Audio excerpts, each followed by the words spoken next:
Thank you. I do want to pick up this super chat real quick. Raja, thank you again. Raji goes, projecting the policies of the state of Israel and all Israeli civilians and all Jews is the real anti-Semitism. Criticizing the state of Israel is not. Yep, I think there's consensus around that, at least amongst us three here.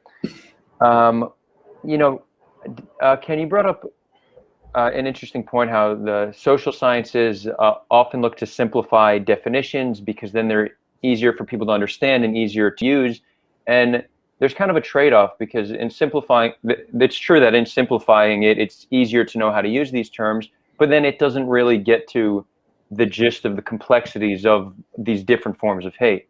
What I would suggest is we can't simplify it too much, again, because then we don't fully understand it. But I think a solution is to not be too trigger happy with our accusations of these hate terms. So whether it's calling somebody racist, sexist, transphobe, or anti-Semitic, I think in general activists are way too quick to label someone as that without really, we don't give people the benefit of the doubt, understand where they might be coming from.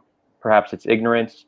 Perhaps through a very short conversation, we could show them why their language is harmful.